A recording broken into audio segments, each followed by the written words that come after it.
Vincent, would you like to go ahead and start?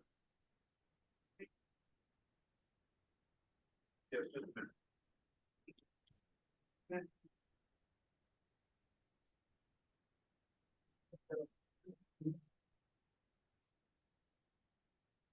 Thank you. I just want to announce something, interpretation instructions. If you are on a computer or a laptop, you will see a word-like icon at the bottom of your screen that says interpretation. Select your preferred language, English in this case, and then you are all set. If you are on a phone, tablet, iPad, or any other device, you will see three dots at the bottom of your screen. Select interpretation, select your preferred language, English, and finally select done at the finish to set up. If you're joining us in person and are presenting or asking questions out loud, please remember that we are providing interpretation in real time. Speak loud and slow so you can be heard. If you prefer to listen to the meeting in Spanish, you will need an interpretation device, which are in the back with our lovely interpreting Stefania. And please raise your hand and we can get you a device, so feel free to come see us at the back of the room. Para interpretación al español, si está conectado desde una computadora o tableta, verá el icono del mundo en la parte inferior de su pantalla que dice interpretación. Seleccione su idioma de preferencia, en este caso español, y luego dele clic a silenciar audio original. Si está en un teléfono, tablet, iPad o cualquier otro dispositivo, verá tres puntos en la parte inferior de su pantalla. Seleccione interpretación. Seleccione su idioma de preferencia, español, y luego dele clic a silenciar audio original. Posterior a ello, dele clic al Done o finalizado y habrá completado la configuración de interpretación en Zoom. Si se unió a nosotros en persona y está presentando o haciendo preguntas en voz alta, recuerde que estamos brindando interpretación en tiempo real. Hable alto y lento para que pueda ser escuchado. Si usted prefiere escuchar en español, necesitará un dispositivo de interpretación. Levante la mano y podemos conseguir un dispositivo o siéntase libre de venir a vernos al fondo de la sala.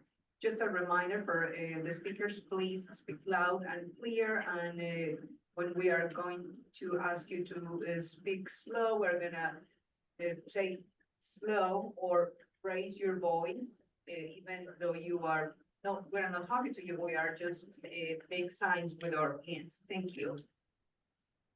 And apologies, we're slightly out of order on our slides, so we'll go back a little bit to do our first couple slides. Just want to do a reminder for logistical purposes. So can we go back on the slides? There we go. For the in-person, we'll allow Vincent to do our welcome and then we'll go into logistics. Okay, all right, still on. Okay, great. Welcome everybody to our November monthly South Sacramento, Florida Community Steering Committee meeting. It is Thanksgiving month, so it's the gratitude month. So I'm grateful to be here, grateful to have somewhere to come and share our information with each other. Let's move right into introductions. First, we'll go through our in-person reminders. Okay, I didn't know if we did those. Yeah, we jumbled up on you a little bit, sorry. Just want to remind everyone that the order of comments will always follow the order as seen on screen. So steering committee members who are in person will have priority. Then those online, public comment will be the same. Those in person will have priority, and then those online. And just want to do a quick logistics for those who are joining virtually. You may message the host or the co-host if you're having any technical difficulties during the meeting. You can also email the AB 617 clerk at airquality.org for assistance. During the meeting, the discussion period, public comment, we do want to make sure that people will need to raise their virtual hand in order to make questions if you're online. To do this, you'll need to, there's multiple ways to do it. The first is if you're using the Zoom web application, you can click either the participants or the reaction button, and then click on raise your hand if you'd like to be in the queue for questions. If you're joining by the phone, dial *9 to raise your virtual hand, and it's *6 to unmute yourself when you're speaking if you're calling in from on the phone. And please, for anyone making comments, we do request that you state your name and affiliation for the record. we have already gone over the interpretation logistics. And so, just want to be a reminder of the charter and the code of conduct, so let's switch to that slide. I just remind everybody, if you review the code of conduct, we won't read through all the items, but in general, we will treat everyone with respect, speak to the issues and not to the people, and make sure that we don't have any disruptive language or performance. We do have, again, a packed agenda, as you can see on this slide, the next slide.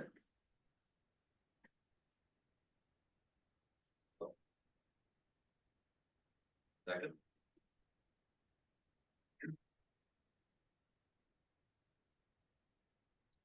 So here's the agenda for tonight. We do have a packed agenda, so we will be holding everyone to the time allotments. We're doing that for equitability purposes. Again, the charter, we all try to respect our speaking. As facilitator, there will be times where I might need to interrupt in order to keep us on schedule. With that, I'll pass it to Stephanie or Vincent for the roll call and introductions. Stephanie? All right, good evening. Good evening, everyone. All right, let's go ahead, and I am going to do our roll call. And so when your name is called, please affirm by stating present. Bishop Chris Baker. Present. Patricia Shelby. Rhonda Henderson. Present. Tito Hong. Present. All right, thank you. Vincent Valdez. Present. Rachel Brown. Stephen Street. Present. Reina Moreno. Michael Lampkin.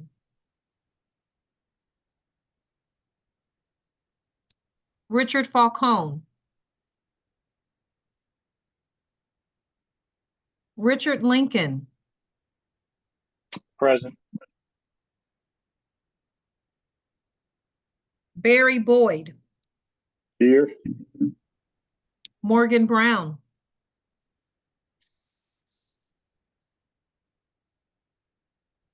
Lori Walker.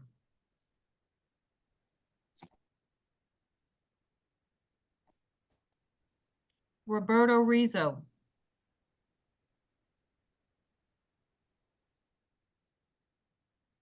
Jamala Green. Present. Ward Winchell.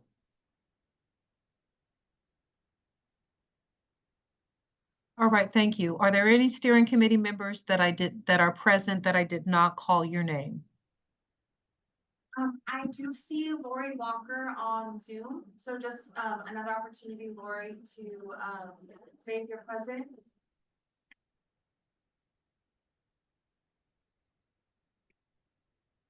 So Laura, if you are speaking, you might be on mute.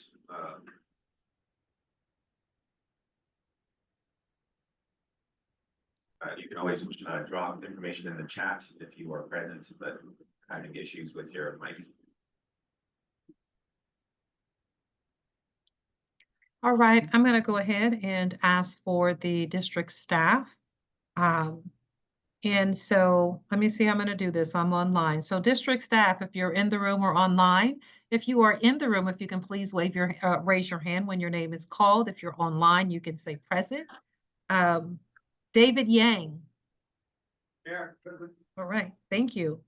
Sarah Falakwarsa. Present. Leah Colin. Present. Amy Roberts. Present. Jaime Lemos. Present. Mark Lutzenheiser. Present. Andrew Mann. Present. Cody Hess. Present. Thank you. And if we have any our CARB staff, Adriana Smith. Present. Kevin Olds. Present. All right, thank you. All right, I will, and I'm going to circle right back again, just in case. Lori Walker, are you present?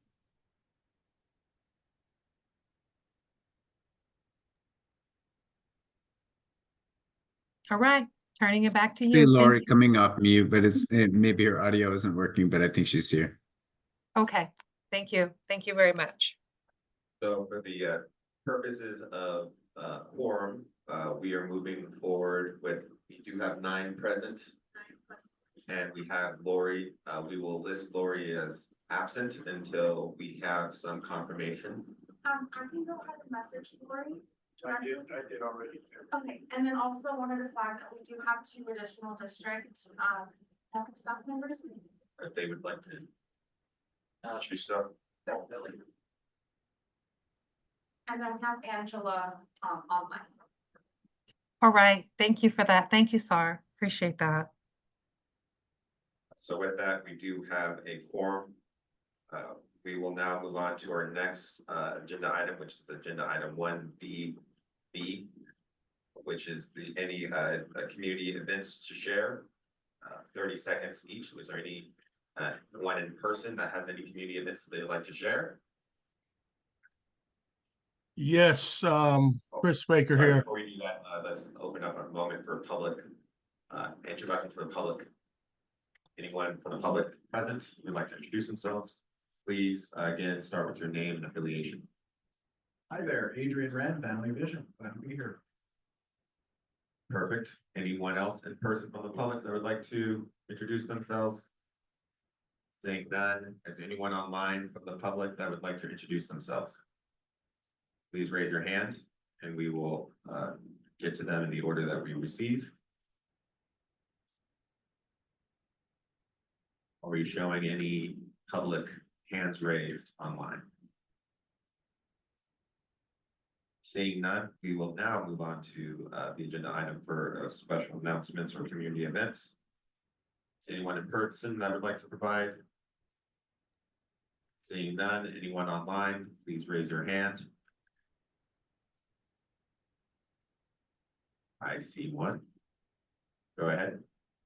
Yes, Bishop Chris Baker here. On the 23rd at CRC, me and a few others in the state assembly will be giving out turkey dinners. Food for Less has donated, I believe it's 2,000 turkeys. So that will be the 23rd of this month, starting at 9 a.m. and it'll be at Cosumnes River College. Thank you for that. You can always lower your hand so we don't get caught up. Is anyone else that would like to provide any special events or announcements? Oh, we do have one in person. Go ahead, Rhonda. I have a question.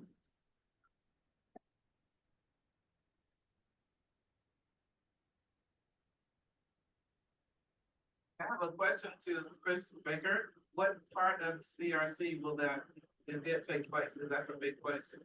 Oh, okay. You're sorry about that. Yeah, because of the traffic, you have to enter in. It will be gate E off of Calvine.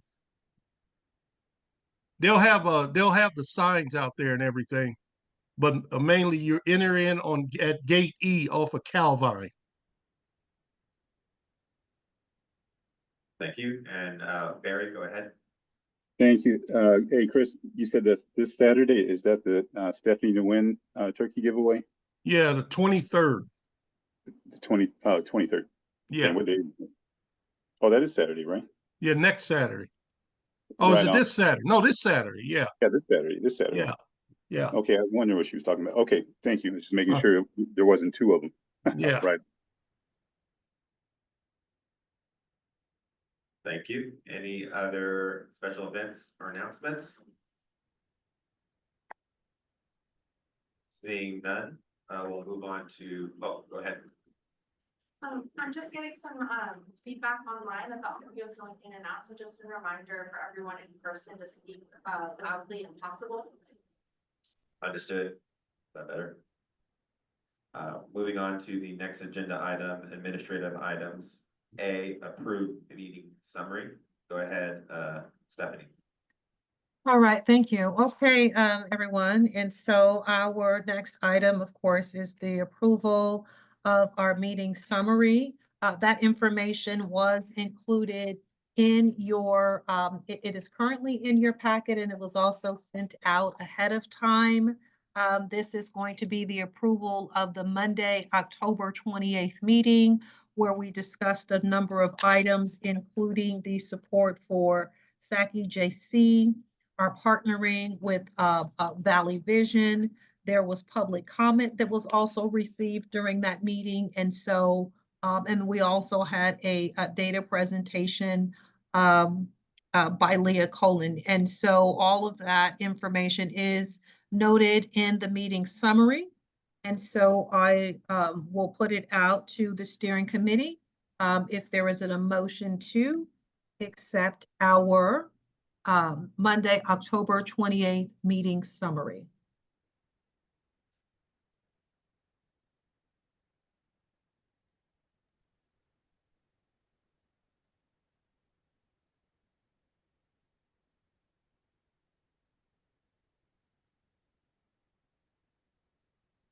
I make the motion to approve the minutes.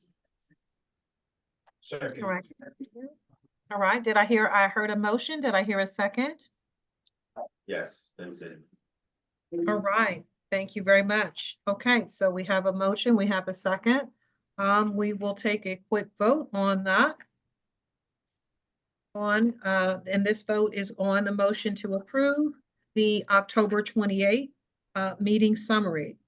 Starting with Bishop Chris Baker, Yes. Rhonda Henderson, Tito Hong, Yes, ma'am. Vincent Valdez, Yes. Stephen Street, Yes. Richard Lincoln, Yes. Barry Boyd, Sorry about that. Yes. thank you, Jamala Green, Yes. Lori Walker. All right, I'm also going to go through those who have not been present in case they have joined since we started. Patricia Shelby, Rachel Brown, Reina Moreno, Michael Lampkin, Morgan Brown, Roberto Rizzo. And I also, and yes, and I am in favor of approving the October 28th meeting minutes. All right. None opposed, none abstained. The motion carries to approve the Monday, October 28th meeting summary. Thank you. Just to clarify, we have 9 in favor and 1 abstention. Since Okay. Lori is not communicated yet. Okay, thank you. All right, motion I did carries. get a text message back from Lori. She said she's having bad connection. Okay, Hey, just for an FYI, actually, she would be a no vote, not an abstaining, because she didn't voice the abstain. The statement is that the abstention should be changed to a no since they are unable to communicate. So then, unless there's an issue from the steering committee, then we will list 9 in favor and 1 no from Lori, since they did not communicate. thank you. No, Moving on not as a to- no vote, not able to vote, not no or yes. Not but not able to able to vote. vote. Okay, sorry, thanks for the clarification. We're a little confused on our end. Okay, yeah, so we'll have 9 in favor. And we will list Lori as not present or unable to vote. Mhm. Moving on to administrative item 2B, request for nominations for the co-leads in December. Stephanie, would you like to introduce this topic? Thank you. Yes, I will. And so, again, this is, so item B, administrative item B is the request for nominations for the co-leads in December. And so just to kind of talk about this a little bit, I did bring this information up last meeting that we would be having this discussion. And what we are wanting to do and what the recommendation is that we would be able to take nominations next month or in the December meeting. If we are able, if the steering committee agrees to take nominations in the month of December, that would enable us to take an official vote for co-lead seats in January. And so some of the things that we had discussed in previous meetings is that before anything was brought forward to the steering committee, we wanted to be able to have that time to consider it and not vote, not to bring up an item and vote in the same meeting. And the way that our charter is currently laid out, that vote and that discussion would happen both in January. And so the recommendation coming forward for the steering committee to consider is that we would take those nominations at our December meeting. The nominations would stay open through the January meeting, and then at which time we could take a vote on those co-lead positions for the upcoming 2025 program year. And so that is the recommendation and the request tonight. Any questions?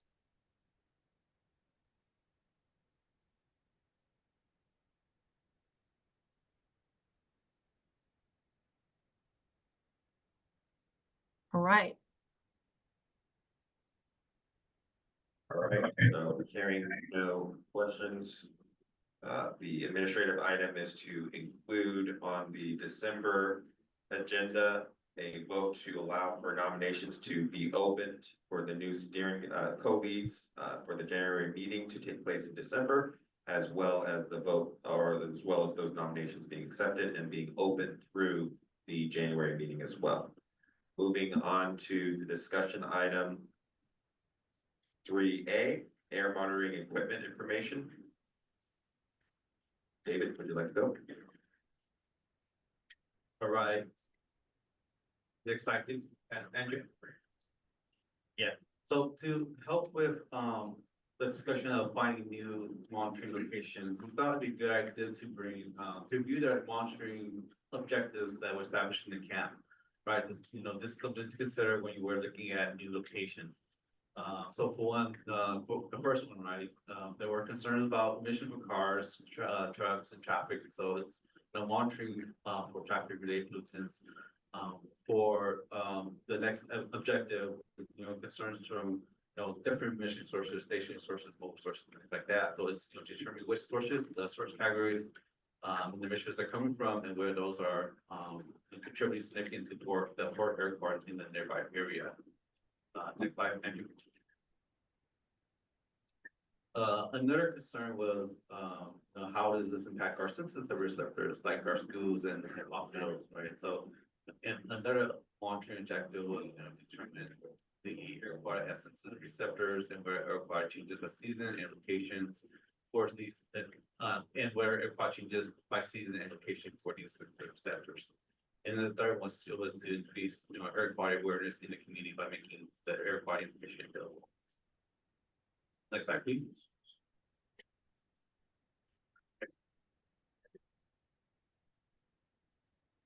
And so, to help with this also, it's good to know what we are monitoring for in each of the in the portable air monitor laboratory.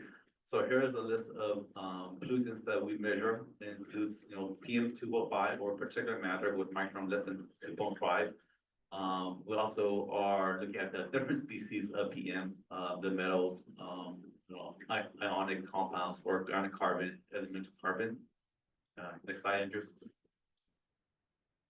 We also are monitoring for PM10, and then also other metals, black carbon, nitrogen dioxide, and nitric oxide, also known as NOx.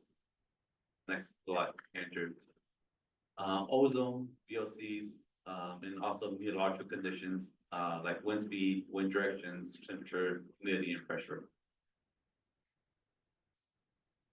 So for this portable, air monitor laboratory, there's some siding requirements that we'll need to consider. One is the power supply, we need two, 40 volt, with the range, open space.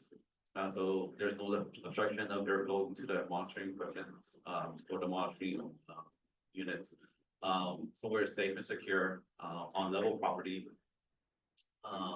Like I said, it's a pretty big unit, so there's a big footprint, 4 feet by 12 feet.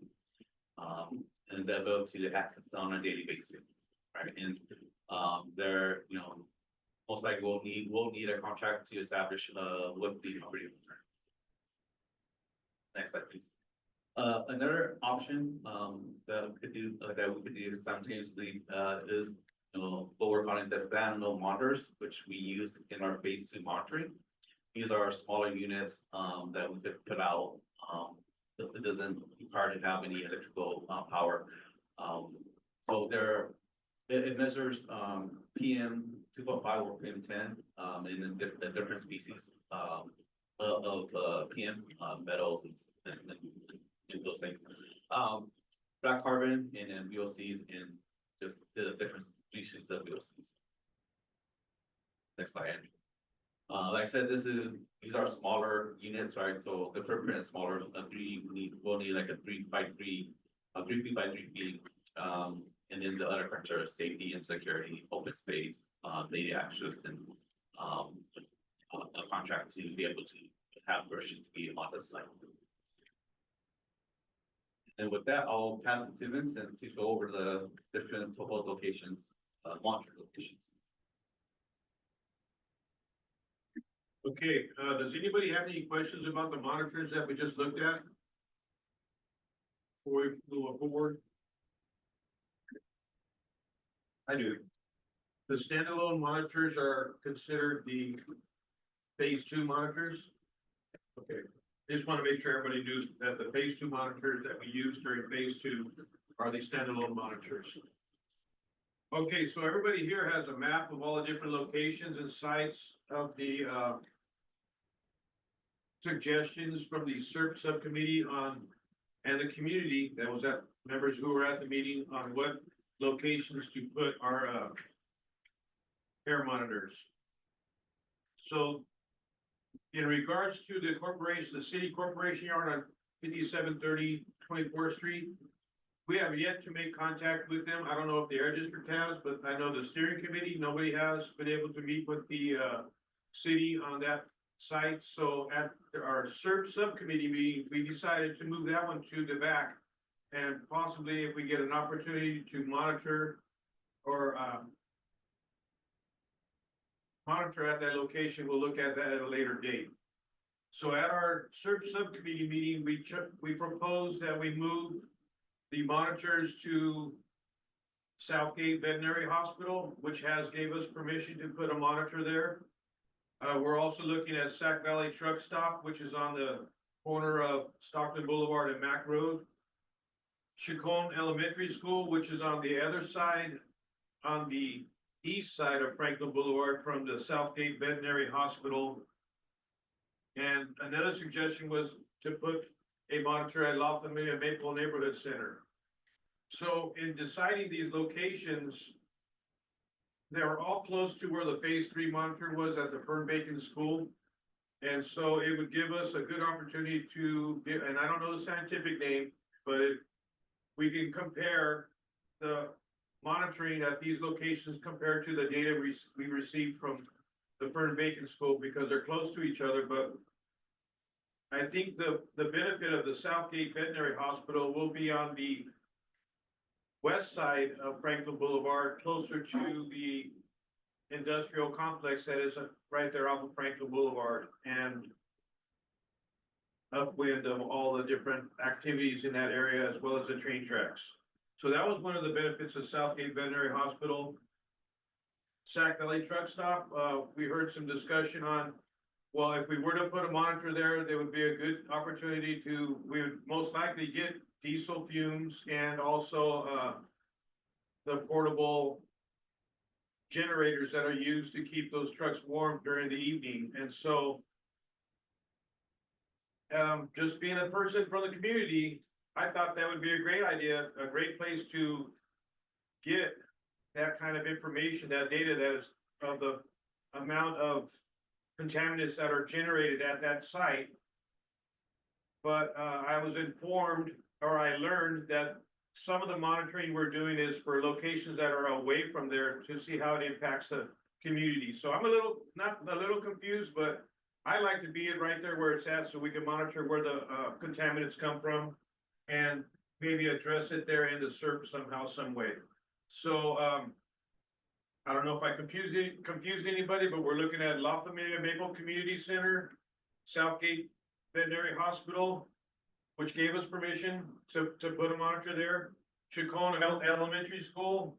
And I don't know if it's gonna be any different than the Fern Bacon Middle School location, but it took forever for us to get a monitor at Fern Bacon Middle School and Sacramento Valley Truck Stop.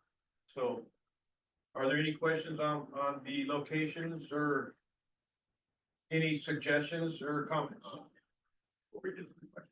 Okay. Evans, I just wanted to, let them know that we did, have some materials in, for this meeting. So Carb had, put together some maps to help us, with this discussion. So, if you guys could put the link to the maps into the chat first. So the handouts that were provided was, the first map is on, just the different locations and within the boundaries. The second map includes, all the locations with the permanent sources and sensitive receptors like hospitals and daycares. Then the last 3, 4, 5 maps shows the, a zoom in to the different locations as well. What's also showing up on the screen, this is what we received from Carb, just like an hour ago, is the different locations and, the Colorado Springs scores for each of where each of the locations is located, proposed location. So this is just to help with your discussion on where you guys want to prioritize the different monitoring locations. All right, and before we get into the discussions, we have a lot of time dedicated for the both the steering committee and public to have comments on this. Just want to go over a point of order for this section because we are going to be doing some unique aspects. So first, we wanted to let you know that we'll be opening up to 3 minutes for initial conversation or initial comments from committee members that would like to comment. After that 3 minutes, you can then re-queue yourself by lowering and re-raising your hand, or for those in person, putting down your name card and re-putting it up, just to make sure that we have enough time for everyone to speak. But just so you know, that 3-minute limit is not saying that we are limiting you to just 3 minutes, just your initial statements, and then we'll recirculate you into the queue. And then after, you will see a opportunity to prioritize. We're doing a survey today. So there will be inside your information packet a survey sheet that has each of the options. And we are requesting that at the end of the discussion, you go ahead and rank the locations by your preference. Number 1 being the top preference, and number 5 being the low preference. We will then collect that and go through a vote at the end of that. So just want to make sure everyone's understanding how this discussion, at the end of this discussion, the survey will take place. Yes, correct. We will start with in-person committee members' statements or questions. You have one. Go ahead, Rhonda. Have we contacted, any of these other places? Like, the South Kid, you said you contacted them already? Yes. But how about, Chicon Elementary School and Sac Valley Truck Stop? Sac Valley Truck Stop, I visited, yes. And they Can we speak up a little bit? Sorry for those. So, did they give permission to have the monitor there? No, we didn't get permission to have the monitor there, but we have permission to talk to them about it for sure. The same thing for La Familia on Maple Center? We have not contacted La Familia there yet. Right, any other questions or comments for committee members in person? Seeing none, I see Barry, go ahead. Thank you. Following up on Rhonda's point, that was sort of the same thing that I have to bring forward. The downside with the La Familia Maple choice is that La Familia is going to build their new, I forget what it's called, community center right there across the street. So it's going to be the nonstop construction, just like it's going to be at Fern Bacon.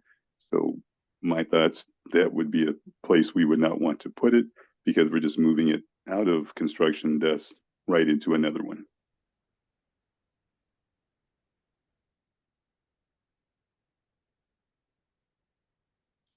Comment in person, go ahead, Rhonda.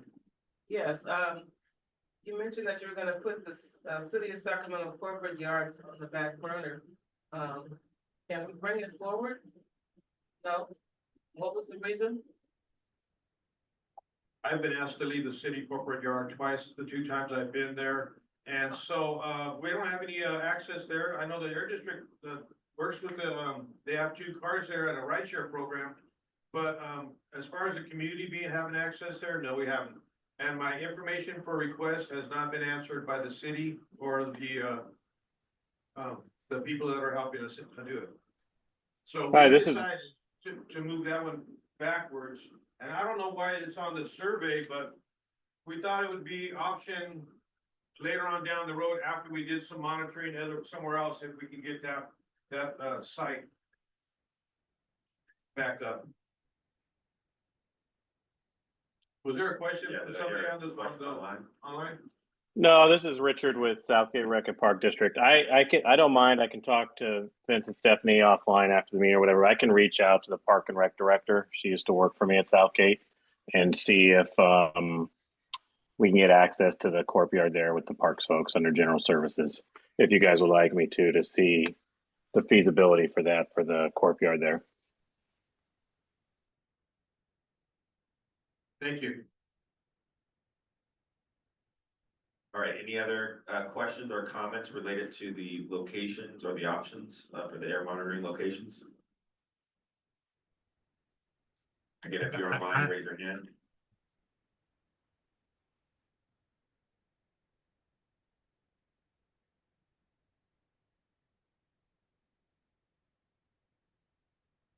All right, seeing. I have a oh, question. okay. So the survey is a little bit vague. And we have 2 monitors to locate. We have the portable monitor and we have the standalone monitors that are available to deploy in the community. And so when you're doing your survey, could you put on your notes section which location you're interested in putting the particular monitors that we're talking about? It would help us in determining where these monitors would go. So there's 2 monitors that we're looking to deploy. The portable monitor and one of the standalone monitors that we use. Thank you. Was there just another question? And before we get to that question, I just want to add clarity. So when we get to the survey of the prioritization of the locations, you'll be marking 1 through 5 on the actual survey. The 1 and 2 will be the top preferences for locations to be monitored. Vincent is requesting that you then, if you're able or want to, clarify which one, the mobile or the standalone, you would like to have at the top 2 locations that you mark down. Go ahead, Rhonda. So we only have 1 monitor of each. That's it. We don't get 2 of the phase 2. We don't get more of the phase 2. So, I talked to our monitoring supervisor, it says that we only have capacity to do 1 of the, phase 2 along with the purple apples.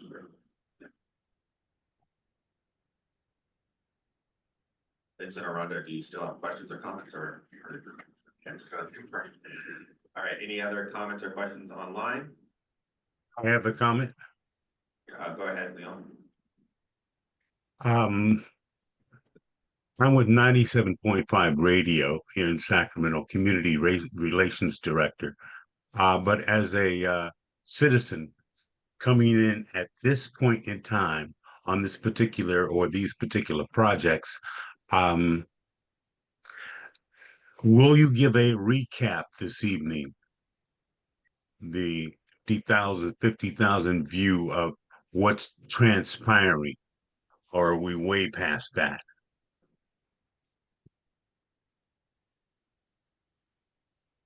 A recap is what I'm asking.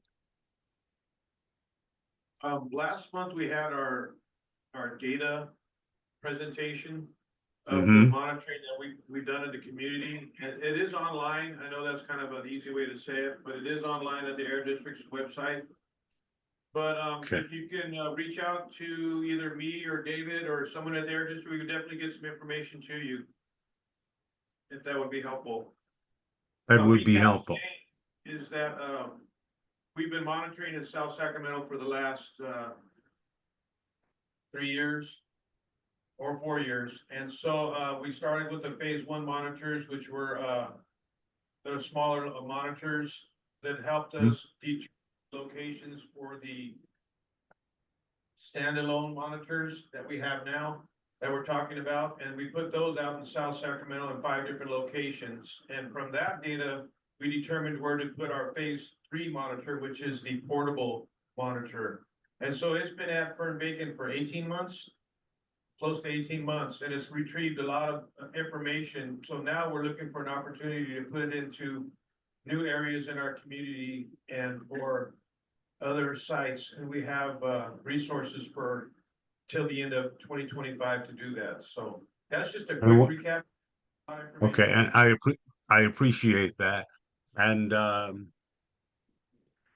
is any of can you hear me, because you go completely like you? Oh, okay. I thought I got. I Apologies. thought. We Okay. just want to confirm that the steering committee members have no other comments, before we fully move on to the public comment period. Seabury, you had a comment, go ahead. Thank you. Just real quick to Leon. Leon, if you got the email that I sent you, the first hyperlink will take you to the CARB website, and then just to make it easy, AB 617, Assembly Bill 617, and from that, all the links that you'll need are there, in addition to whatever Vince is going to send you. But AB 617, comma, CARB, CARB, and that will flood you with information. Fabulous. I appreciate that. All right, brother. And I'll just say, Leon, I work at CARB, and I'm putting my colleague and my email addresses in the chat, and you can reach out to us and we can get you more information. Okay. Thank you very much. Perfect. Again, last call for any committee member conversation or discussions or questions on this item. Seeing and hearing none, we'll open it. We'll open up to, Stephanie, go ahead, Stephanie. Yes, and so I know that Vincent talked about our what we're going to be moving forward in the scoring. And so we have 2 monitors. It looks like we have about 5 proposed locations. And so making those, after we make those top 2 selections, what will happen with the remaining 3 in the order of priority? So we'll be prioritizing, we'll be making our selection for our top 2, and then what will be done with the remaining choices? Great question. There was a question related to the priority survey. What would happen to the non-top 2 survey responses? Yes, that is correct. Yes, this will be used as a priority system. And so it will allow the subcommittee to make determination on where to place the monitors. If a location turns out to be unfeasible, or not viable for a location of the monitoring, or we do not get access, or a contract cannot be made, the eventual motion would also allow the subcommittee to then move on to the next priority item and run through the list before having to return to the committee. So again, to just recap what the survey prioritization will do, the first and second voted option will be the location where we place the 2 monitors. You can also indicate which of the mobile or the stand monitor that you would like on which one of your top options. And then the 3 through 5 on your priority list will then be in queue. And if there's any issue that comes up that will preclude the placement of one of those monitors on the top voted locations, it will then triage down to the next viable priority until the list is exhausted. Does that answer your question, Stephanie? Yes, it does. Thank you for the clarification. Yeah, I just want to add, you try to figure out the location, it goes down, we go down the priority list. So is it something that, you know, we want to, assign a certain subcommittee to? Something that we want to bring back to this committee, or something that the colleagues have, discretion over in deciding, if the first 2 priority areas doesn't work?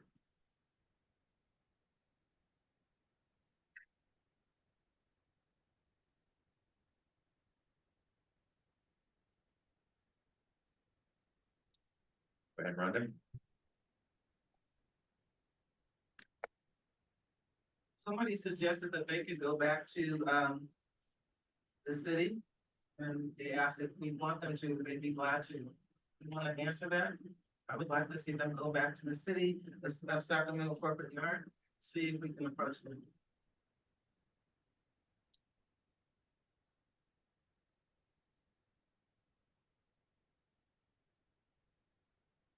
It's hard to see because we don't have everybody's name on the screen.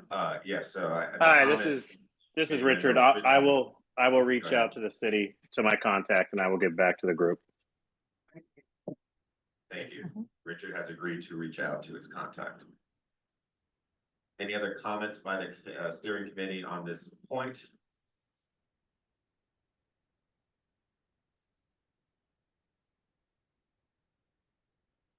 Also heard, that there's concern of the command center because of the construction that may occur there. Is that though something that's, an option? It helped me make my decision, if that's what you mean.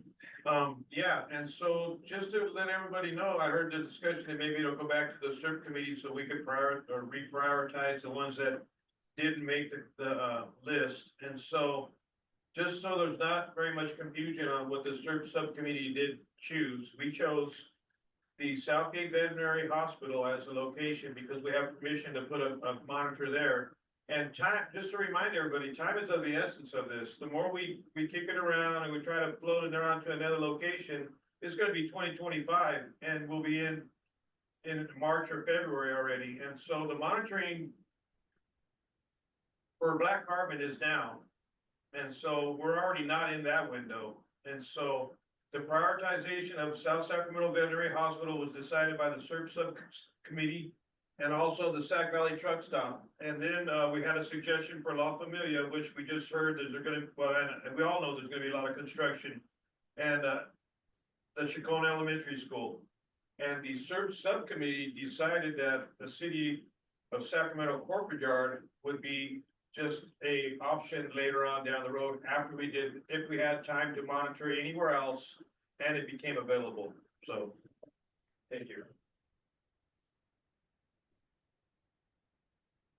Thank you. Oh, Stephanie, go ahead. You have a question? Vincent, if you could please restate, I got the Sacramento, I'm sorry, the Southgate Veterinary Clinic.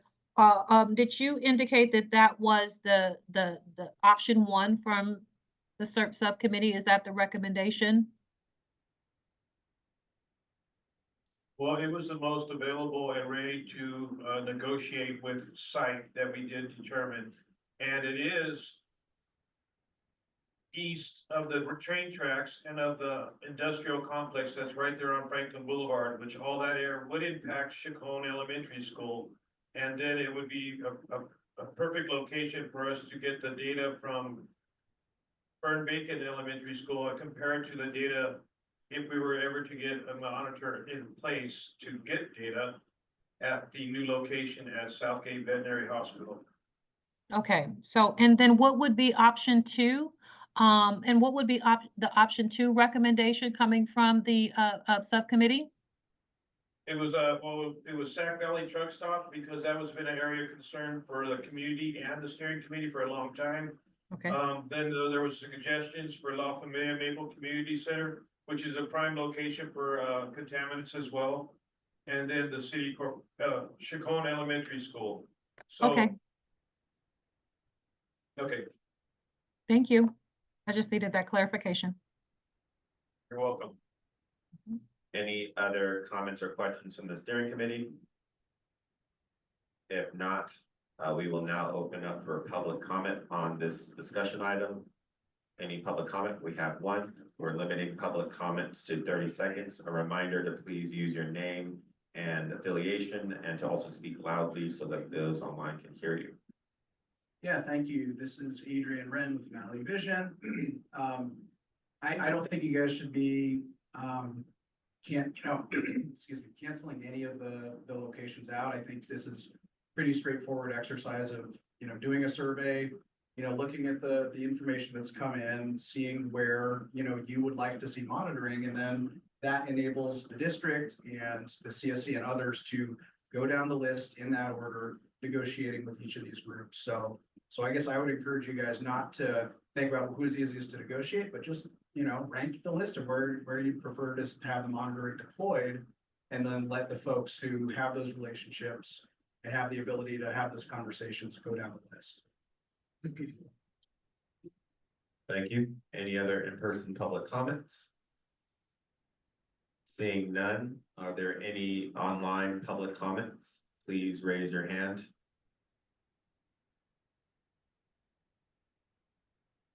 Seeing none, we will now allow for the steering committee members to use the survey function to rank your order 1 through 5 of the options listed.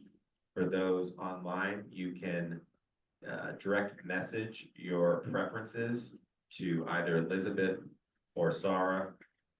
Direct message, please. And if you do not know how to do that, use the chat, and there should be a drop-down menu that allows you to click 2 and then select either Sarah or Elizabeth, and then send the order of your preferences. Again, your top preference indicated by 1, and then using the numerical numbers down to 5, 5 being the lower ranked preference. We will then have a moment to calculate and tabulate the preference vote, and then we will end this agenda item. Are there any questions to the process? Go ahead, Barry. Thank you. If you would, just for my benefit, read through the 5 choices again in order, 1 through 5. Or they're not 1 through 5, but the 5 options, please. Sure. Yes, we'll send you all in the message, and then also can we move our slide to the slide that lists all the options, so you'll also be able to see that and the associated letter. Thank you for that clarity, Barry. But just to vocally go back over it.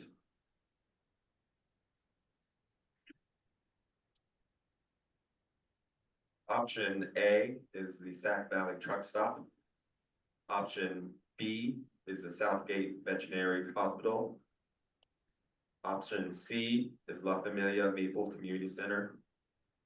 Option D is Chacon Elementary School. Option E is the City of Sacramento Corporate Yard. So once again, option A, Sac Valley Truck Stop. Option B, Southgate Veterinary Hospital. Option C, La Familia Maple Community Center. Option D, Chacon Elementary School. Option E, City of Sacramento Corporate Yard. Does that answer your question, Barry? Yes, thank you. And and to this, I just chat and pick out, say, Sarah. I'll just send my choices to Sarah. Does that work? Hi, Barry. I'm sorry, my question is, so in the chat, I just send my 2 choices to Sarah, correct? Yes. yes, send your, that direct message to either Sarah or Elizabeth, and you can, either use A-1 as an indicator of what your top preference are, for your votes, for example, or you can just, list the name and let them know the preference. And then we will track that. For those members in person, you have in your information packet a hard copy. You can fill that out. And then we'll collect that at the end of the discussion item.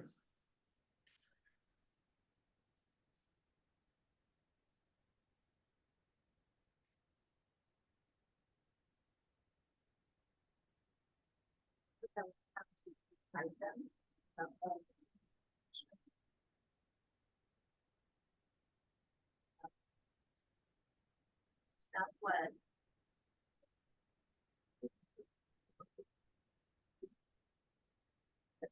It is on the top. Okay.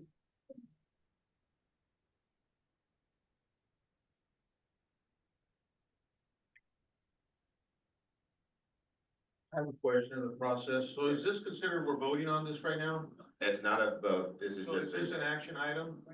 this is not an action item. This is, we are currently, the motion and the action item will be to allow for the air monitors to be placed based on the preferences that are now being selected in the survey.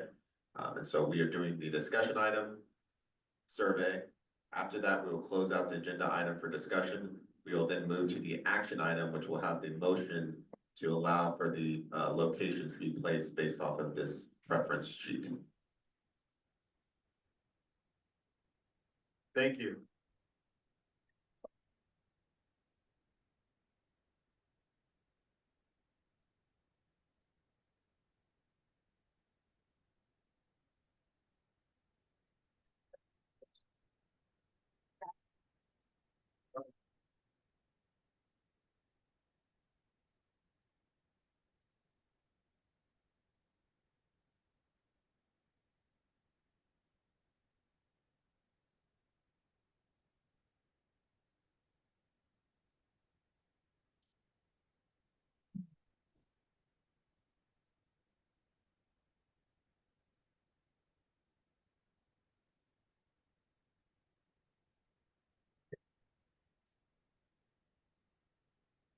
Once all the votes have been submitted, or the, excuse me, the survey results have been submitted, we will then tabulate them. We have a scoring system.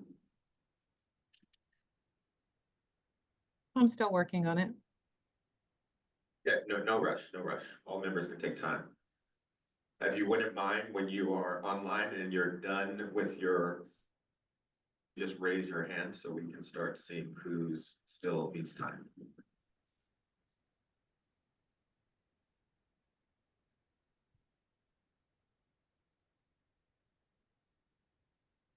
Yes, Bishop.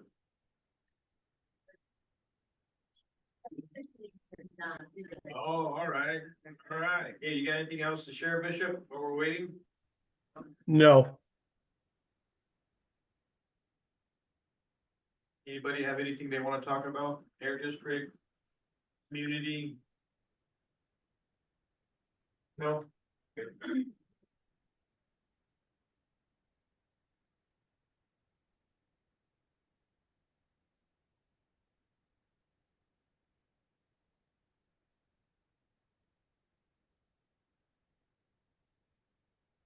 But we do have a couple hands. Or if that's for. Yes, we're missing that. Oh, Yes. Again, once you have completed your preference sheet online, you can raise your hand. We're currently just using that for to know who still needs time.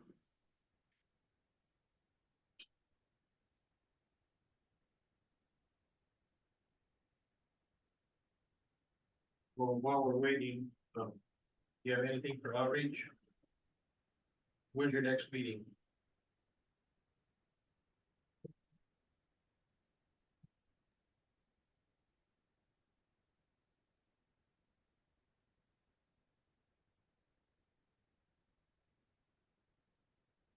Rhonda?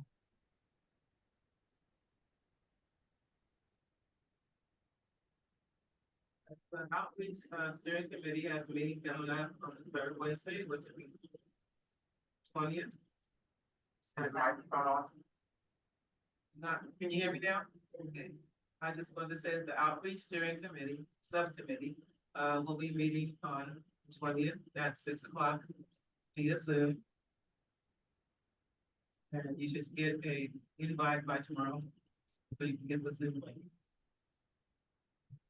And at the outreach subcommittee meeting, we're gonna be discussing doing outreach at the taco truck that's located at 51st and Franklin Boulevard, right across from the Southgate Veterinary Center and Chacon Elementary School. It's a very popular taco truck, and we're gonna be offering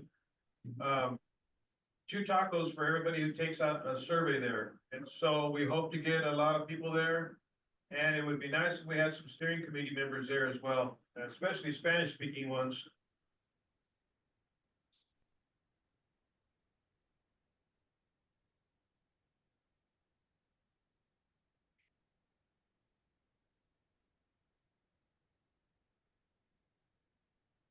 Can you put the screen with everybody on there so we'll know when?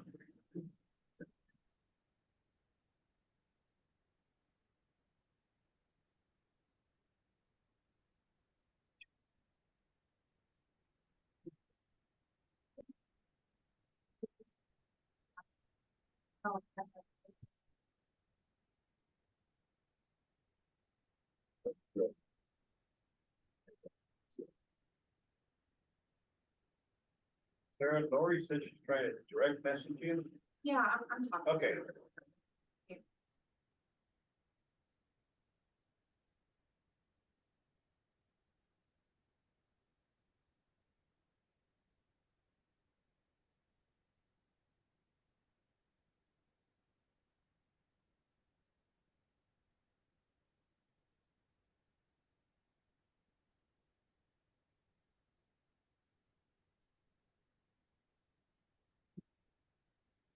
So just for clarity, while we're waiting, David or someone from the air district, so after these results, what happens? So after these results, there'll be an action item. So the next item is the action item to vote on the priorities. Yeah, we know that, but I meant, what happens after for the air district? Will you be going out with the steering committee members or without us to visit these sites and speak to the owners and talk to about monitoring, or will you be will you be taking steering committee members with you when you go to these sites? Did you want to be part of our, while we reach out to them, we'll be contacting you first and then, doing a site visit? Is that what you're asking, is that you're willing to join us? I think coordination might be tough if that's the case. Well, I think it should be offered to the steering committee members, so we have an opportunity to see the sites in person and help make decisions on the directions we would like to go. Any comments from anybody else on the steering committee or the SERP subcommittee meeting? I'll let, Mark, our monitoring director, chime in on this.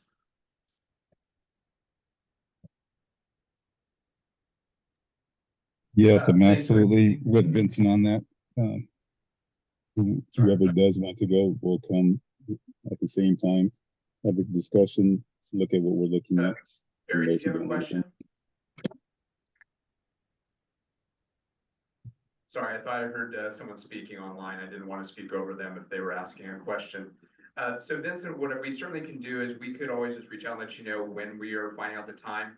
What we would be doing though with the priorities that do come from the steering committee is we won't be reaching out to all of them. We'll be starting with basically your first and second choice. So we'll be reaching out to them. We wouldn't be trying to tour all 5 sites just because of the effort and the commitment on their end and ours. So we'd be reaching out to the first 2 sites, trying to make arrangements to come out. We can certainly let the co-leads know, and then you guys can disseminate. So there are steering committee members that want to try and join us. You could, but as David mentioned, logistics might end up being a little bit of a hindrance. Usually for many of these sites, because these are businesses, we'll need to do them during the business hours for them. And so knowing that just that many of the steering committee members have your regular work-life commitments, that may be a little bit of a challenge to. We can certainly make the offer to include you, absolutely. but we may not be able to schedule completely around your availability.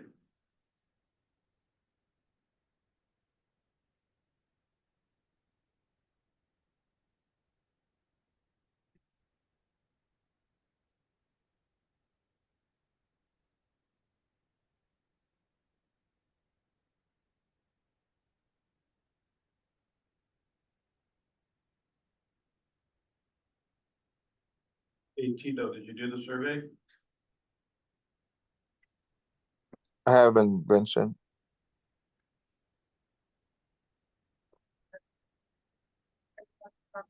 Or Hey, Tito?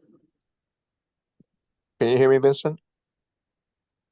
Yep, we can hear you. Okay. No, I haven't done the survey.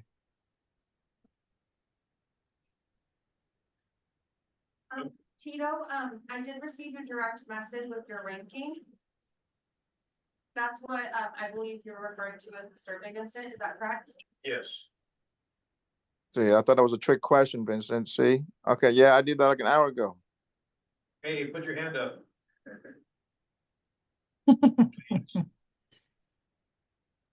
Stephanie, did you do the survey? Yes, my hand is up. I thought it was. No? I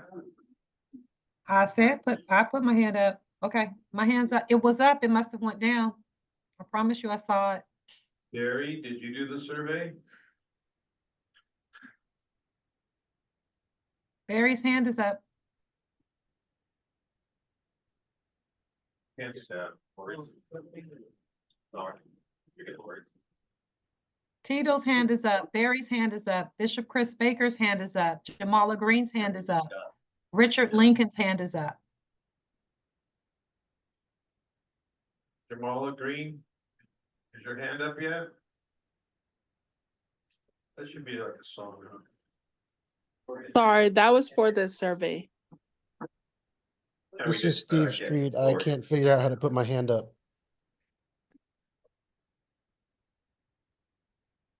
It's okay, Steve. I always have that problem. It's under reactions with the heart.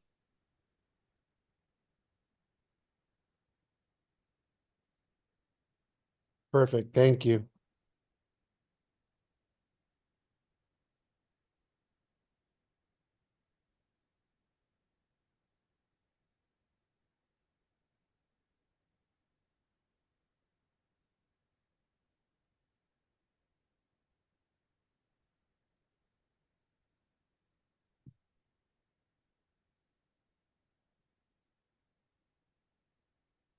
I do have an update for the city corporation yard. I did put an information request to the air district on the gasoline and diesel that is dispensed at that site, because there's a rumor that it's one of the larger dispensing locations in Sacramento.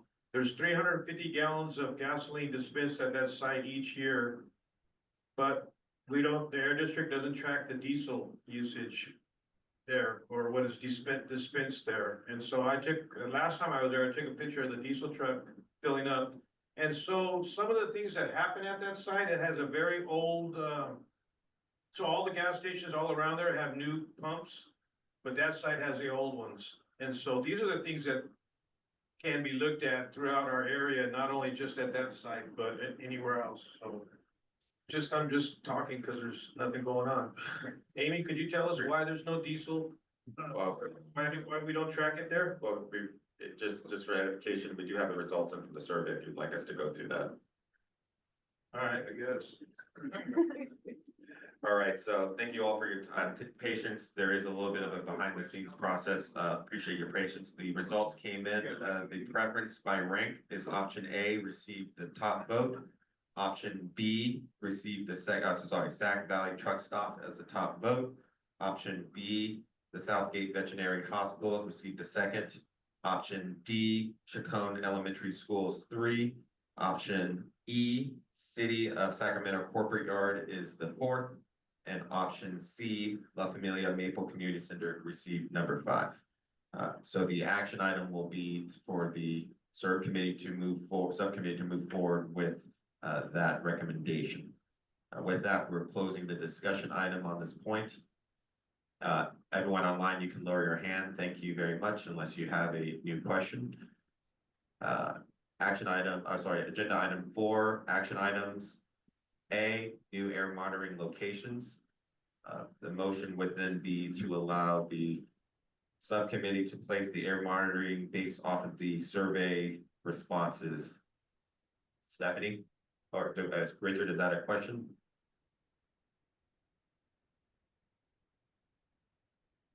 All right, seeing none, Stephanie, would you like to call for the motion? All right. Yes, I can. All right, so the motion, actually, I think this is Vincent.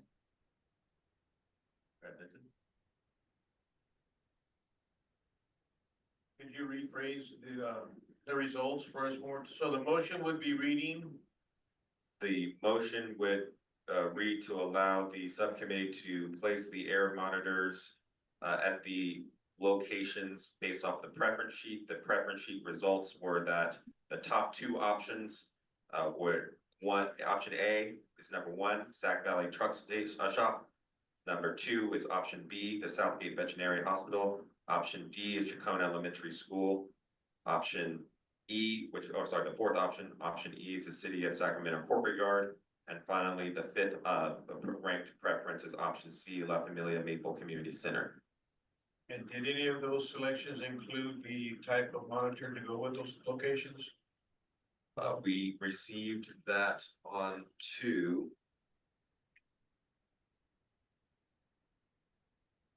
which would be the mobile monitoring for, we had a tie for both. Okay, thank you. So we entertain a motion to ask the Air District to look into, with the help of the steering committee, into the 2 top selections locations. One being Sac Valley and the second one being Southgate Veterinary Center. The motion would also include that if those locations were deemed non-viable, then you would move down to the next viable options. You guys got that? Yes, motion to approve. I second. Motion has been made and seconded. Yeah.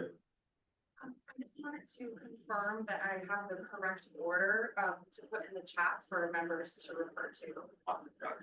So just to reiterate, we have Sac Valley Truck Stop as number 1, Southgate Veterinary Hospital is number 2, Chacon Elementary is 3, City of Sacramento Corporate Yard is 4, and La Familia Maple Community Center is 5. Correct. I will put that in the chat so steering committee members can refer to that. So, sorry, and thank you for that clarity. You should see in your chat now the options. Before we finalize the motion, that this is an open discussion for our logistics. So if there's any discussion related to this item and steering committees in person. Seeing none, anyone online? Seeing none, we did have a motion to pass. You moved a little quick. You moved a little quick. Who was the second? Hold on a second. You moved a little fast there. All right, so the motion carries. We'll now open it up to public comment. Are there any public comments for anyone in person? Oh, go ahead, Barry. Yeah, what I was saying is you're moving a little quick. Wait for response time. I did have a question and I stated it 3 times. You're a little, we can't quite hear you. Can you speak up a little bit? Well, yeah, I don't know. I was doing fine, and then now the sound is going in and out of my end as well. Is it still bad for you guys on that end? It's a little garbled, Barry. Yeah. Hold on, let me try something here. Okay.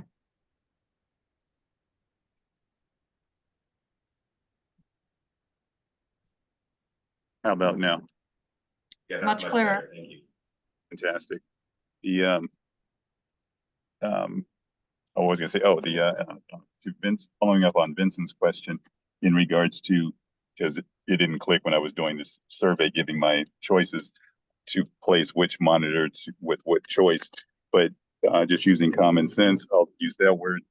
The better monitor should go with choice 1, And then the lesser monitor, go with choice 2. I'm just putting that out there. Thank you. Thank you, Barry. Just for clarity, when you say better monitor, which one are you preferring? The one that we call the lab. Perfect, just want to be clear for the notes.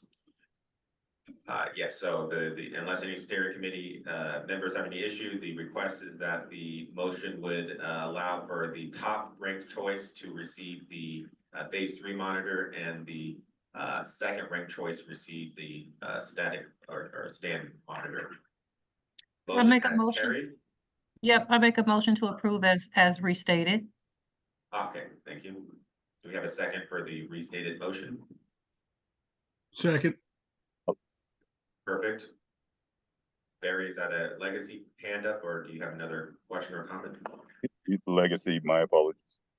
No worries, no worries. Anyone from the public in person would like to have a comment on the motion that was just passed? Seeing none. Anyone online from the public would like to have a comment on the motion that just passed? Please raise your hand.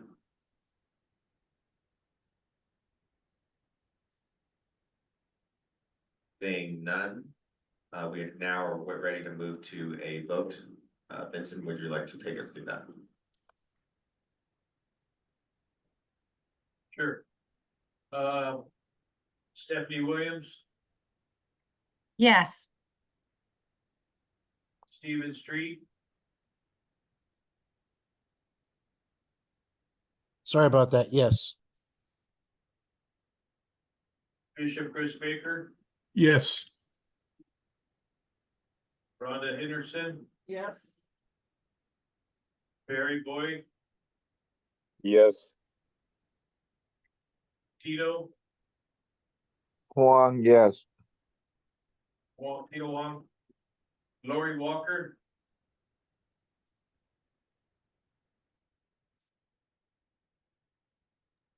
Yes. hey, Lori, you're here. We hear you.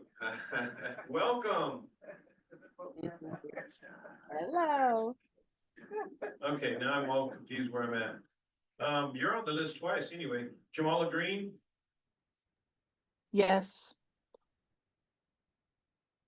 Richard Lincoln, Yes. and Vincent Valdez, yes. The ayes have it. Yes.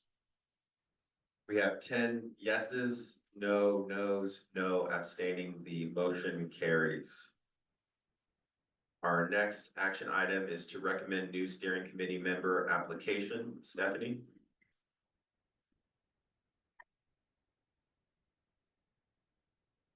You may be on mute if you're talking, Stephanie.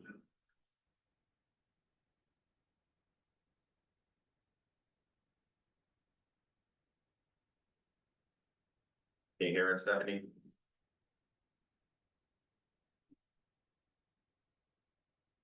We may be having technical issues. Vincent, would you like to? Sure. New member application. Has everybody had a chance to look at the new members application? Now, did we reviewed this last month? Correct. Yes, we did. It was provided in the packet and discussed prior to the meeting prior. Would you like to introduce the motion? Oh, sorry, we should go through discussion. Is there any comments in person from committee members on this motion?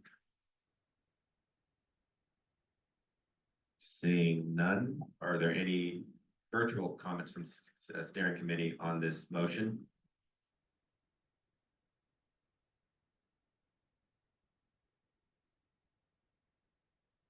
That it looks as though maybe Stephanie lost connection, so she is not. All right, it does look like Stephanie may have lost connection, so just want to note that for the record. I'm not seeing any other comments on this. We still have a quorum. So you can go ahead with the motion if you'd like, but Stephanie is not currently connected. And the motion would be to accept a new member Correct. on the steering committee. Action item 4.B. Elia Lewis. Correct. I make the motion that we accept a new member. I second that motion. All right, the motion has been accepted. Any public comment in person on this motion item? Seeing none, are there any public comments online related to this motion? Seeing none, you now can call for a vote. Okay. Barry Boyd, Yes. Bishop Chris Baker, Yes. Jamala Green, Yes. Lori Walker, Yes. Donna Henderson, Yes.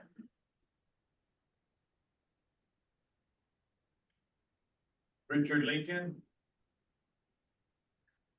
Yes. Stephen Street, Yes. Tito Wong, Yes. Vincent Valdez, yes. And is Stephanie back on? Yes, Stephanie for Williams? Stephanie Williams. Yes, thank you. Okay, that's everybody. So that is 10 yeses, no nos, no abstentions. So the motion to recommend the new steering member application has passed. Now closing out action, agenda item 4, moving on to agenda item 5. Believe it or not, we are ahead of schedule. Updates.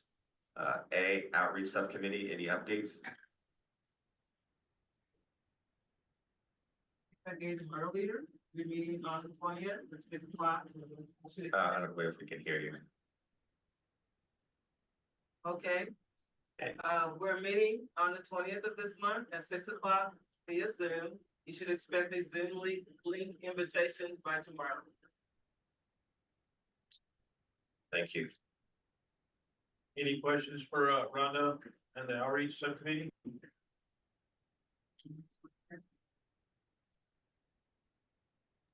I have a question for Rhonda. Go ahead. Rhonda, would it be possible during the subcommittee meeting, maybe we can discuss doing some type of community event once we choose a new air monitoring location, just to kind of let the community know what's going on and to bring them out to provide some education? We can look into that when you meet. Okay. Okay. Great idea. I think the air district is working on an event in the community as well for us to do a presentation on our monitoring. Maybe we could coordinate all that together and have a nice community activity. And Rhonda said after the holidays. And I don't know if anybody noticed it, but when I made the motion last time, Rhonda said I second that emotion. So, anyway, all right, back to business. Agenda item 5A, no other updates? Perfect. Moving on to agenda item 5B, SERV subcommittee, any updates?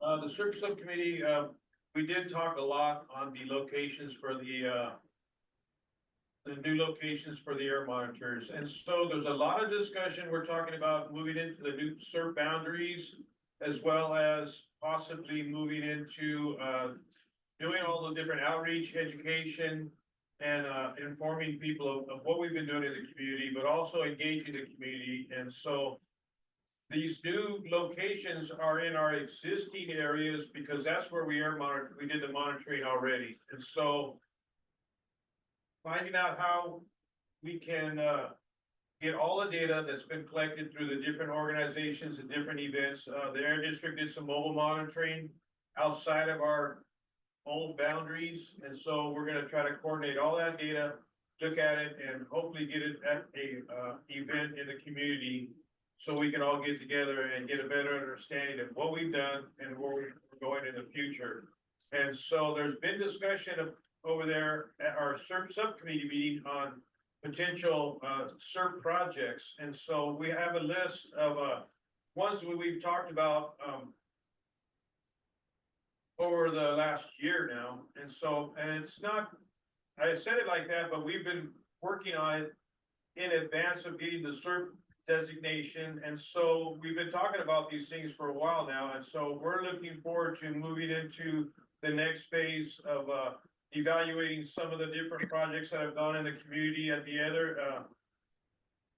other communities have done with, CARB's wonderful, tool that we can use, and I don't know the name of it. Community Hub 2.0, thank you.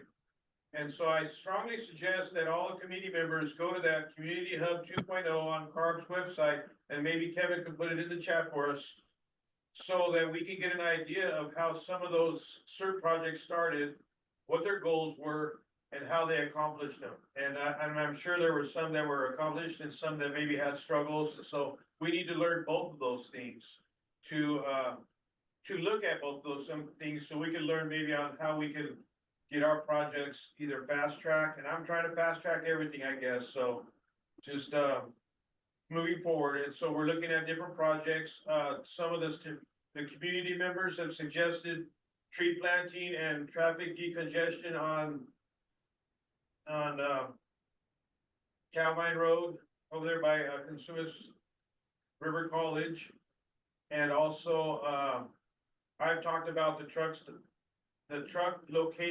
stop locations at Mac Road and East Stockton Boulevard, which is notorious for having trucks parking in the community. And so that area, it needs a lot of help. And so that was one of the projects of looking how we can get the trucks maybe into a truck lot. And so they didn't have to run somehow electrifying it, so they didn't have to run their generators all night long while they're there, especially right now. And so, those are just two of the different projects we talked about. There were, Barry had some suggestions on locations. Barry could help me with that one, Barry. What were the stationary locations that, in our community? And, some of the community have suggested some of the projects near the corporation yard, so that's why we were looking in that area. The Mangum Park Neighborhood Association is still talking about what we're gonna be able to do for them over there. And so it's just, interesting that, we're running into a little, block to get some information out of that area. Cheetah, were there any other spots or ideas we had? I'm drawing a blank right now, but that's what the CERT subcommittee is doing right now. And I encourage everybody to attend and go to the Community Hub 2.0 and help yourself get fast tracked on some of the ideas and stuff that's going on throughout the state. Any questions for me? You got most of it, Vincent. You're good. Go ahead. Thank you, Cheetah. Sweet potato festival. Oh, yeah. So we kind of brushed right over all the upcoming events, and we talked about it at the CERT subcommittee meeting too. So we're gonna be trying to attend the Sweet Potato Festival in February, right down the street here, down 24th to Meadowview at the Sam Pennell Center. And so we also were talking about maybe getting some of that outreach and education to the community at the Martin Luther King March, which will be starting within our new boundaries as well, just in Oak Park at the Oak Park Community Center off of Martin Luther King Boulevard. And so there are a lot of different opportunities, and so it's gonna take a lot of us to get involved and get moving on these opportunities. Thank you. Agenda item 5C, district. All right, I have a kind of a membership update. So we have been contacted by the Power In Alliance. They have a new director, executive director, that will be now taking over that spot for the steering committee. And so we'll be looking to onboard that person, so that, you know, they could be participating in our steering committee meetings. I'll pass this to Jaime with some incentive of it. Oh, Vince, do you have any questions? Yes, I was wondering, have you been contacted by the members who have not been attending our meeting, or have the Air District reached out to those members? No, we have reached out to them. Listen, I believe you and Stephanie mentioned at the last meeting that you two will be reaching out to the members, and so. So Hawaiian Alliance is the only member that reached out to us.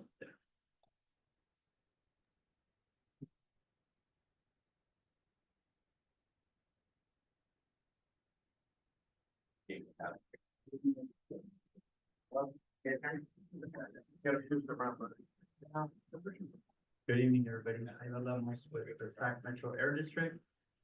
And a few meetings back, I had mentioned that we were going to be asking to volunteers from the steering committee and community members at large so that you can help us design our solicitation priorities for the community air protection grant funds. And so the time is now going to be here. We are going to be offering 2 virtual meetings in the evenings. So Monday, December 2nd from 5 to 6:30 and Monday, December 9th from 5 to 6:30 p.m. Those will be virtual. And then we will have 1 in-person meeting at the Southgate Library Community Room in 6132 66th Ave on Tuesday, December 3rd from 1 to 3 p.m. And all that information I will follow up with an email to David, who will then, or Sarah, who will forward it on over to the steering committee. And then any volunteers who would like to help us would be greatly appreciated. We're also going to be sending an email to different members of the community, like Adrian Wren from Valley Vision, we already spoke, and then other members like CRP, Sacramento Act, and just different organizations as well. So, so we hope to see you either virtually or in person. And then we also want to challenge you to bring a +1 as well. It's great to have you, but it's better to have you and 1 other person. Okay, any questions for me on that? What was the date for the in-person? So the question was, what was the date for the in-person? And that is Tuesday, December 3rd, 1 to 3 p.m.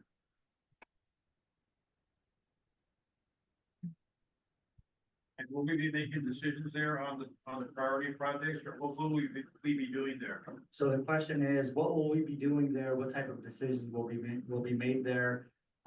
It'll be a conversation about community priorities, but it will also be an educational workshop for the community on what the funding allows, what type of projects the funding allows to be able to fund.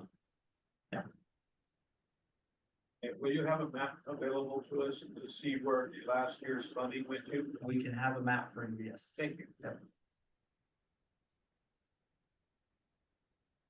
Any other questions related to updates? Any public updates?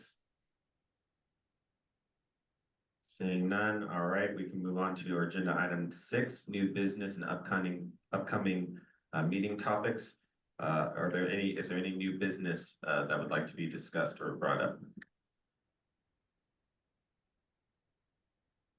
Seeing nothing in person, anyone online, please raise your hand.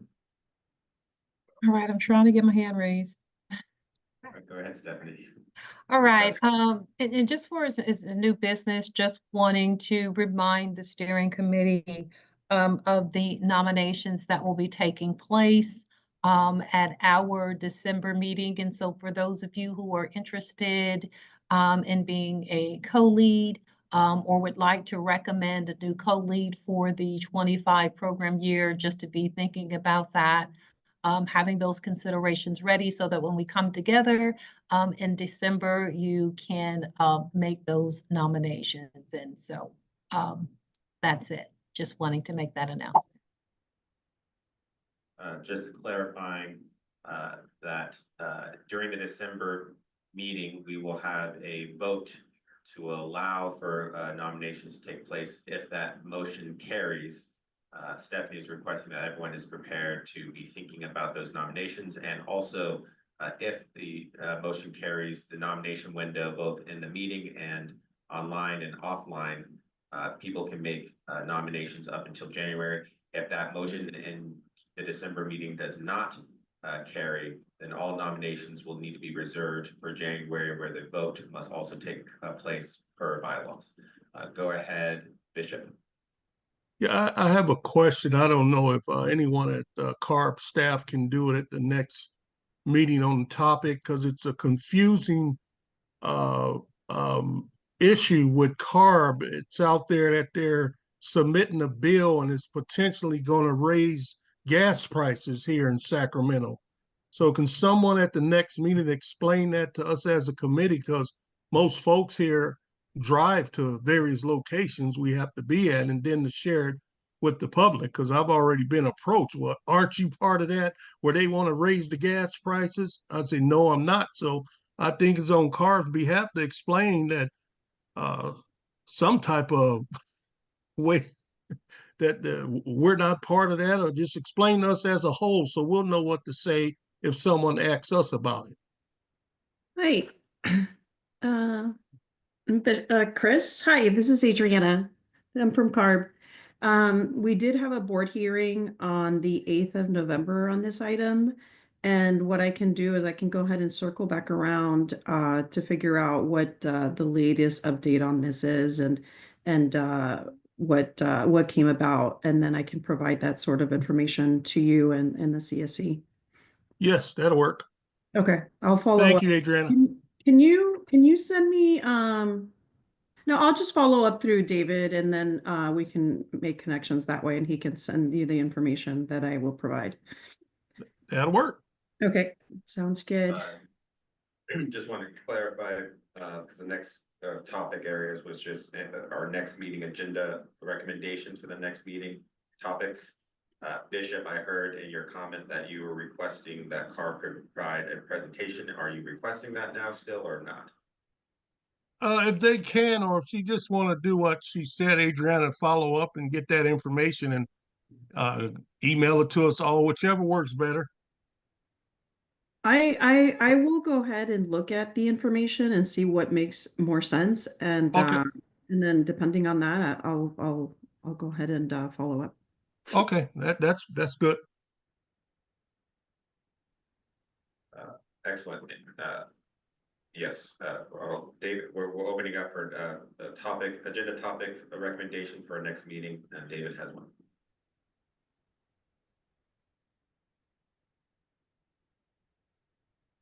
So just to kind of reemphasize Vincent's comment for the CERB subcommittee, we'll need to focus on CERB strategies and CERB topics that can deliver our CERB in 18 months. So we'll be probably focusing on those topics as we move forward.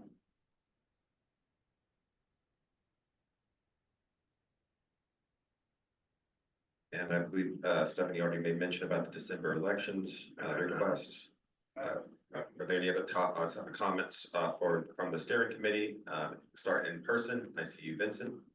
Yeah, so I was hoping maybe we could get some information from the Air District on what the presentation meeting next year will look like in regards to the data that's been collected over the last 3 years. And so I know there was some discussion last meeting about potentially having a in-person public meeting at a event somewhere. So I'm just curious is there any discussion on that yet, or any update for the steering committee on where and how we can participate too? Yeah, we'll bring back more information next month. I think we're still in the early stage of planning it. So we'll still need to figure out updates first. Looking to Mark to see if there's anything else we have. No, I think Dave, so real quickly, Mark with the Air District. But I will grab the microphone. Thank you. I will go ahead and go to the microphone for those online and for the translation services. We are still working on that, and we will definitely come back to the steering committee with the information when we have it. May not seem like it, but it's been just a 3 short weeks since our last steering committee meeting, and we've been busy prepping for this one. So we are still looking probably in the end of January, probably February timeframe at this point, but we will definitely talk with the steering committee as we start figuring out timeframes and everything else. And I know that from the last CERB subcommittee meeting, there was even a discussion or a request of saying, hey, how can the steering committee also be involved in what data is being shared? So we're taking all of those things into consideration as we look at the planning. Thank you, Mark. Any other topic suggestions for the next meeting from the steering committee? Vincent, is that legacy or? All right, going online, anyone online, steering committee members online for topic areas? Seeing none, upcoming meeting.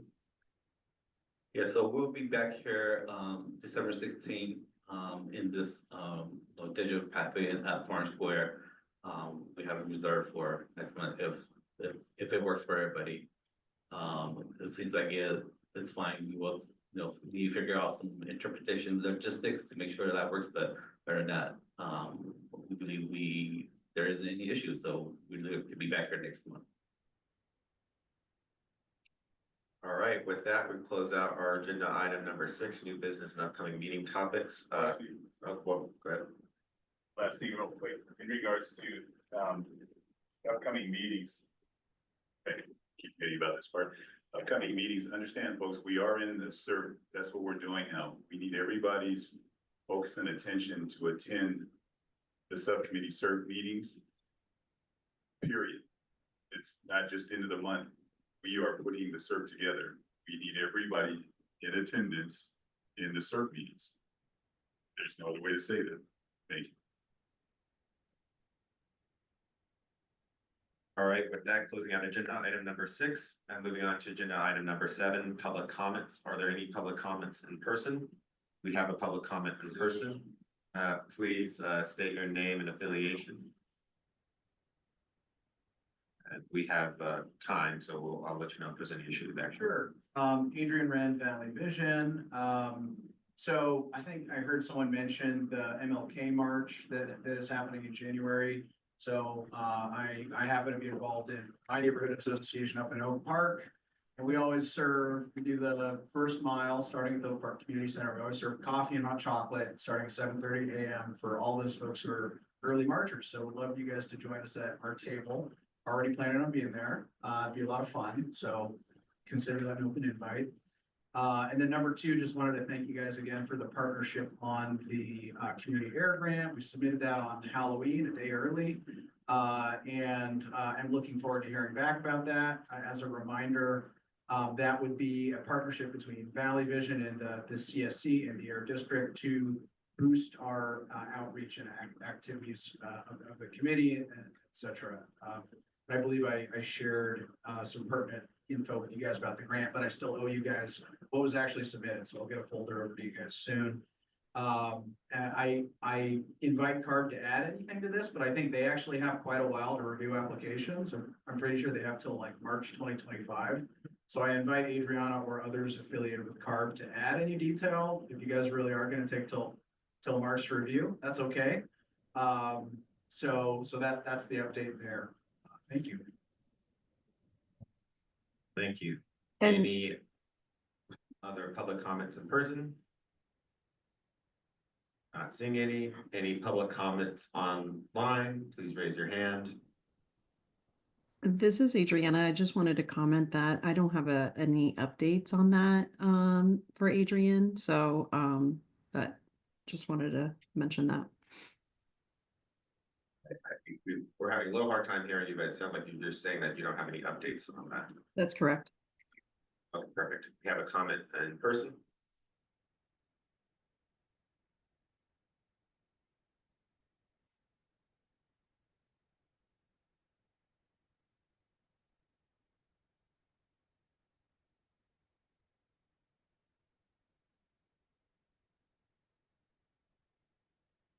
There it goes. We were on low battery, but it did turn on after all. Not really a public comment real quick, but just one last thing from the district. And I appreciate what Barry just said, actually reminded me of something. Barry was talking about in terms of the CERB subcommittee. But I do want to put this out there early to all of our members, certainly the CSC members, but also our members of the public that are joining us. That when we do get to the January and February steering committee meetings, I'm jumping ahead a little bit here, even past December. We will be doing some very big activity related for CERP. So we are gonna be showing, working with the steering committee and those members of the public that come in person on 2 meetings worth of activities, going over high level, some things have been done elsewhere, and also specific activities to know what this committee and the community's priorities are so we can help focus the CERP activities as we move forward in 2025. These activities will work best in person. There will be, things on the wall, moving pictures around as just one example of what's going on. So just getting way ahead of ourselves here, that as we go into 2025, strongly encouraging in-person participation for both January and February. You will hear us give the same message again next month in advance of it as well. Thank you for that. Any public comments online? Still raise your hand.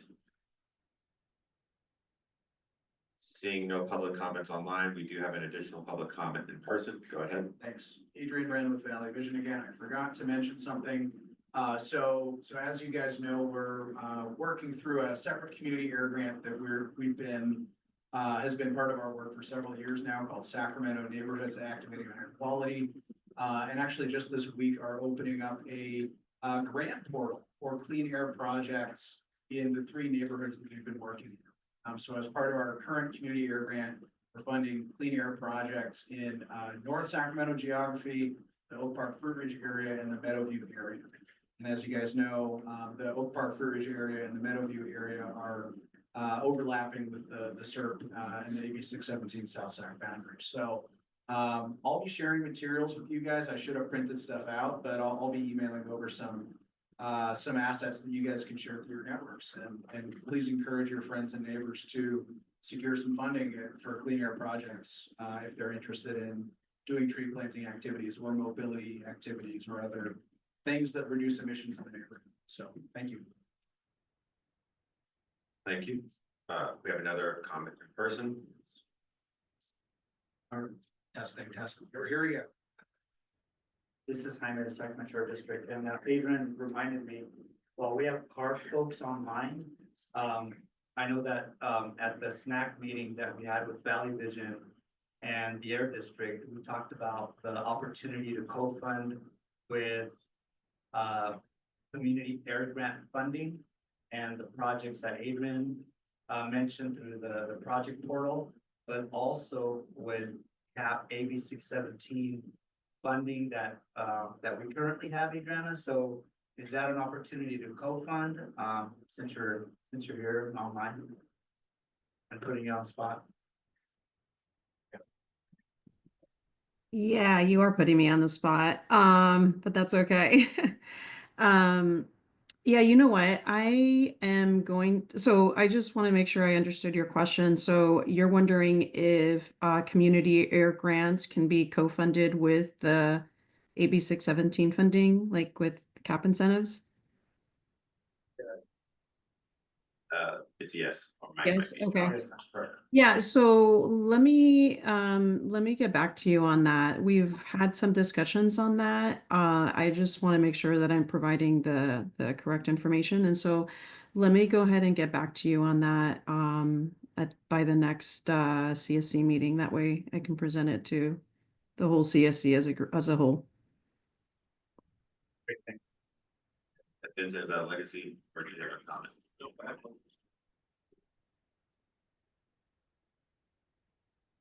Actually, I have 2 comments. I forgot to mention that we've been invited to go back to the Meadowview Farmers Market December 4th.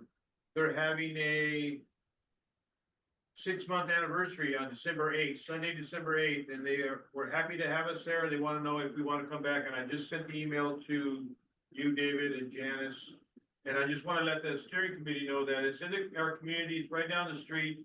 It's a Sunday farmers market, and they're looking for us to come back. We could have information there, we could table. We're gonna have kids' activities and fun and giveaways. So, just so you know that we go out to these places in the community and then we get asked to come back sometimes. And so this is an opportunity for us to come back. December what? December 8th. Do you have 2 comments or? Yes, and there was another event coming up too that I forgot right now, so, sorry. All right, Oh, no, I'm sorry, I came back to you right now. So, we talked about an intern, being a student from the city college, either Consumers River College or, Sac City College. And I was contacted by the college and because we haven't followed up with that yet, so I don't know if it needs to be required for a vote from the, steering committee that we look into doing this, or I can move forward with it. I'm just looking for a little bit of direction from the steering committee. Rhonda has her hand up. And I know there was an offer to find some free students, but, that didn't happen. That's what I was gonna bring up. Morgan brought up that she has access to students that will do it for free. So I'd rather pursue that first, rather than spend money. You don't have to. Okay. So that's why we don't have any interns. Does anybody want to follow up and do it? All right, thank you, Stephanie. Hurry down. Thank you, Rhonda. All right, any other comments in person or online? Going once? Twice? Seeing none, then we can adjourn with our South Sac Lauren clap. So what do we want? South Sac clean air. Oh, Yeah. No, you gotta prepare us for that. Come on, let's do it again. Okay, call it out, Tito. Southside clean air. South Sac Clean Air. So what do we want? South Sac Clean Air. All right, let's get it together. That sounds kind of. Okay. I got a cold. I'm blaming it on the cold. It's cold. It's freezing over here. South South Sac Clean Air. We'll get it. We'll get it. Okay, meeting's adjourned. Thank you for everybody for showing up, and, next month our meeting is, what is it? December 16th. Monday, December 16th. Thank you, it's on the board. All right. Thank you, Bye, everyone. everybody. Thank you, everybody. Good night. Be healthy.